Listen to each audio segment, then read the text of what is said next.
తూర్పుగోదావరి జిల్లా Rajahmundry Gammon bridge సమీపంలో ప్రముఖ పాస్టర్ పగడాల ప్రవీణ్ అనుమానాస్పద స్థితిలో చనిపోయారు. దీంతో క్రైస్తవులు పాస్టర్లు రాజమండ్రి ప్రభుత్వ ఆసుపత్రి ఆందోళనకు దిగారు. ప్రవీణ్ మృతికి గల కారణాలపై నిష్పక్షపాతంగా దర్యాప్తు చేయాలని వారంతా న్యాయపరమైన డిమాండ్ చేస్తున్నారు. పాస్టర్ ప్రవీణ్ మృతిపై తమకు అనుమానాలు ఉన్నాయని పాస్టర్ విజయప్రసాద్ అన్నారు. కూటమి ప్రభుత్వం వచ్చాక రాజమండ్రిలో శాంతి భద్రతలకు విఘాతం కలుగుతోందని, తన ప్రాణాలకు హాని ఉందని పాస్టర్ ప్రవీణ్ పోస్ట్ పెట్టినా కూటమి సర్కార్ స్పందించలేదన్నారు మాజీ ఎంపీ మార్గాని భరత్.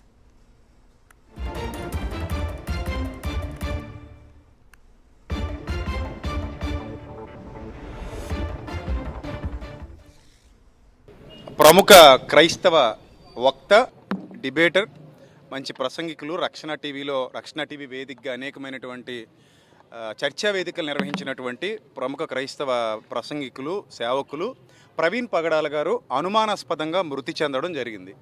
సో ఉదయం ఎన్ని గంటలకు ఆయన చనిపోయారనేది మాకు తెలీదు. ఆయన దివాన్ చెరువు రోడ్డు పక్కన విగతజీవిగా పడున్నారు.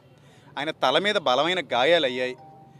పెదవులు కట్ చేసినట్టుగా ఏదో బలంగా ఒక దెబ్బ తగిలినట్టుగా ఉంది. సో అది హెల్మెట్ పెట్టుకుని కూడా అంత దారుణంగా ఎలా అయిపోయారనేది మాకు అర్థం కాలేదు. రెండోది, ఆయన బైక్ స్పీడ్గా నడిపే వ్యక్తి కూడా కాదు. చాలా శాంతంగా, సాత్వికంగా ఉండేటువంటి వ్యక్తి.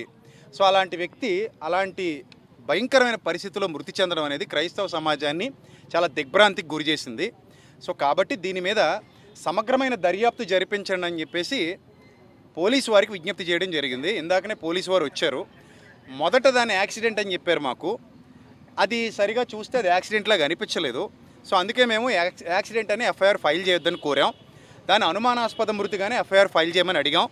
సార్ అలాగే ఫైల్ చేస్తామని చెప్పారు. ఎస్పీ గారి దగ్గర నుంచి సిఐ గారు అందరూ మాట్లాడారు. అలాగే ఫైల్ చేస్తామని చెప్పారు.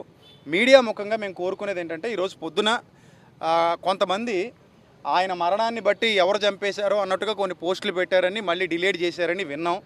దయచేసి ప్రభుత్వాలు మీడియా ద్వారా స్పందించి ఈ మృతి వెనక ఉన్న చీకటి కోణాలు ఏమైనా ఉంటే వాటిని సమగ్ర దర్యాప్తు చేసి బయటికి తీసుకురావాలని చెప్పేసి మేము కోరుతున్నాం.